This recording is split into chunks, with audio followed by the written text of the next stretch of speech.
막시와 쌤이 뚜둔뚜둔뚜둔 뚜둔뚜둔뚜둔 11번째 이야기 시작합니다. 왜 이렇게 웃겨?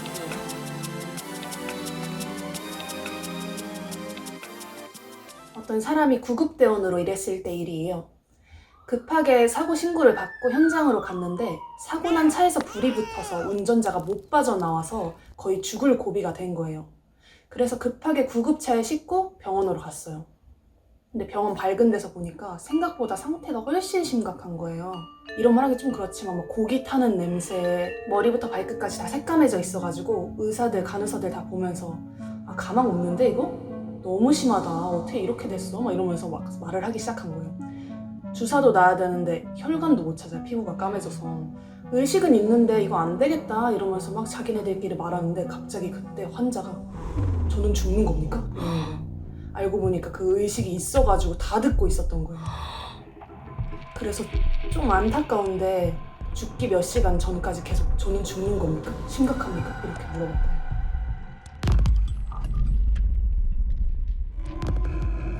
어떤 학교 담임 선생님이 실제로 겪으신 이야기인데 그 선생님이 유독 몽유병이 심했대요.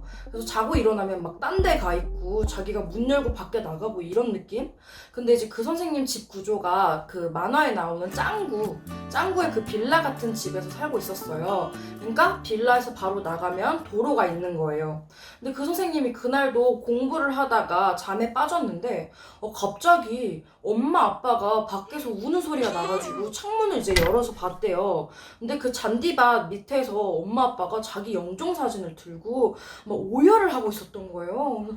내 딸 어떡해 막 이러면서 울고 있었대요.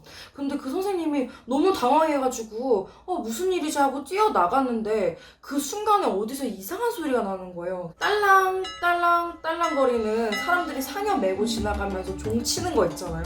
엄마는 영정사진 보고 울고 있지, 저승사자들은 막 종소리 울리면서 상여 메고 가고 있지. 정신이 너무 없는 거예요. 여기서 도망가고 싶은데 그런데 다리가 움직이질 않았대요. 그래서 어떡하지 막 이러고 있다가 갑자기 배경이 변하면서 산과 강이 보이더래요. 자기 눈앞에. 그리고 자기가 다리가 자동적으로 움직이면서 산을 넘고 강을 건너더래요. 근데 어디선가 들었던 게 산과 강을 건너면 이제 사람이 죽는다 이런 말을 이제 선생님이 들었던 거예요. 절대 여기는 건너지 말아야겠다 생각하면서 막 미친 듯이 버텼는데 그 순간에 자기 다리가 제어가 되더래요. 그러면서 미친 듯이 그곳을 빠져나오다가 그 언덕길 내려가는 곳에 큰 무덤이 있었는데 그 무덤에 다리가 걸려서 넘어진 거예요. 그 순간에 잠에서 확 깼는데 자기 코앞에 큰 트럭 하나가 쑥 지나갔어. 몽유병으로 밖에 나가서 도로까지 나갔는데 차가 지나가기 전에 코앞에서 쓱 멈춘 거예요. 너무 소름끼치고.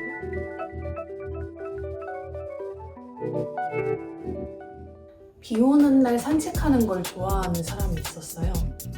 그날도 비가 오길래 이 사람이 잘 됐다 이러면서 우산을 들고 이렇게 음악을 들으면서 걸어가고 있었어요. 걷다 보니까 무슨 산 둘레길 입구가 나오는 거예요. 근데 여긴 내가 오래 살았는데 안 가봤는데 이러면서 갈까 말까 고민을 하다가 그냥 어둡고 비도 오니까 가지 말아야겠다 하고 다시 돌아섰대요. 그 순간 비가 겁나 파바바박 후두둑 떨어지더래요. 그래서 비 갑자기 많이 온다. 빨리 집에 가야지 이제 하고 가고 있는데 걸어가다 보니까 아무리 생각해도 이상하더래요. 주변을 봤는데 우산을 안 쓴 사람도 있고 비가 막 많이 내리는 것 같진 않은데 자꾸 자기 우산에서만 파바바박 이 소리가 나는 거예요. 그래서 이상하다 하고 걸어가는데 자기 집 앞에 다 왔을 때 형이 창밖을 이렇게 내다보고 있더래요. 근데 형이 자기를 못 알아본 것 같더래요. 근데 형이 동공지진이 일어난 눈으로 자기를 이렇게 바라보더래요. 그래서 뭐지? 일단 들어가야겠다 집에 하고 들어갔어요. 그리고 뭐 우산에 떨어졌던 거는 하수시설에 이런 위에서 떨어진 건가 보다 하고 생각하고 아무렇지 않게 넘겼는데 다음날 형이 나 어제 창밖 보다가 이상한 사람을 봤어 이러는 거예요. 무슨 사람인데? 이러니까 어떤 사람이 우산을 썼는데 흰색 원피스 입은 여자가 물구나무 서서 우산을 이렇게 막 긁고 있는 거예요. 근데 그 순간 그게 자기인 걸 깨달은 거예요. 그 얘기를 듣고 문득 생각난 게 귀신은 뾰족한 곳을 좋아해서 교회 십자가나 지붕 위에 올라가서 있는다고 합니다. 그래서 그 우산 위에 올라가서 보고 서 있었던 게 아닐까.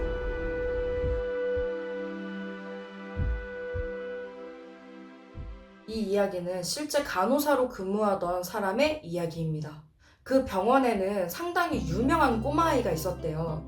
7살짜리 남자아이인데 그렇게 병원 안을 누비고 다니는 거예요. 뭐 할머니든 할아버지든 뭐 아이들이든 상관없이 정말 친근감 있게 금방 다가가고 여기저기 병실에 친하지 않은 사람이 없을 정도로 정말 인기도 많고 부침성도 좋은 아이였어요. 근데 그 아이가 그렇게 병실을 돌아다니다가 언젠가 이런 말을 하는 거예요.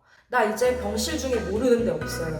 이렇게 얘기하는 거야. 그래서 그렇겠지. 너야말로 여기저기 다 다니니까 라고 간호사는 대충 넘겼는데 근데 그러고 나서 며칠 지났을까? 갑자기 그 아이가 상당히 침울한 표정으로 어떤 한 병실을 지켜보고 있는 거예요. 그래서 간호사가 아니 너 왜 이렇게 얼굴이 안 좋니? 무슨 일 있니? 라고 말을 했더니 그 아이가 저기 이런 식으로 이제 병실을 가리키는 거예요. 그래서 간호사가 거기 아저씨 좀 안 좋긴 해. 무슨 일 있는 건 아니지? 라고 물어봤더니 그냥 아이가 상관없이 가더래요. 그렇게 다음날 다시 출근을 했는데 진짜로 그 아이가 가리키던 그 병실의 환자가 그 다음날 바로 돌아가신 거예요. 그래서 저 아이가 사람들이랑 친하게 지내니까 이런 느낌도 교류를 하는 건가 걱정이 됐대요. 그렇게 그날도 이제 일을 하고 있는데 또 그 아이가 한 병실을 미친 듯이 이렇게 쏘아보고 있더래요. 그래서 너 오늘도 혹시 뭐가 보이는 거야? 저기 할아버지도 좀 위독하시긴 한데 이게 걱정을 했대요. 그렇게 하고 나서 다시 출근을 하니까 그 다음날 또 그 할아버지가 돌아가신 거야. 의사도 내일 돌아가실 거를 예감하지 못하는데 이 아이가 그런 걸 느끼는 건가 생각했대요. 근데 그날도 어떤 남자의 병실에서 그 아이가 이렇게 쏘아보고 있는 거야. 근데 좀 약간 뜻밖이었던 게 그 남자가 산소호흡기를 쓰고는 있지만 그렇게 오늘 내일 하는 환자는 아니었단 말이에요. 그런데 그렇게 쳐다보길래 다시 무섭지만 그 아이에게 다가가서 물어봤대요. 그랬더니 또 그 아이가 어김없이 손짓을 하면서 저기 이렇게 얘기하는 거예요. 너무 걱정이 돼서 그날은 간호사분께서 당직을 신청하신 거예요. 아무래도 이 부분을 살펴봐야겠다. 그렇게 잠도 못 자고 계속해서 일을 하고 있는데 어디선가 바스락 움직이는 소리가 나는 거예요. 그래서 그쪽을 살짝 봤더니 그 7살짜리 아이가 슬금슬금 움직이는 게 보이더래요. 그래서 그 간호사가 제가 왜 저쪽으로 가고 있지? 이 시간에? 라고 생각을 했는데 오늘 아침에 손으로 가리키던 그 남자의 병실로 들어가는 게 보이는 거예요. 그걸 보고 간호사가 갔더니 그 아이가 그 남자의 산소호흡기를 떼고 있었어. 그래서 그 간호사는 그 환자가 서서히 숨이 가빠지는 걸 보면서 정신을 차릴 수가 없었던 거예요.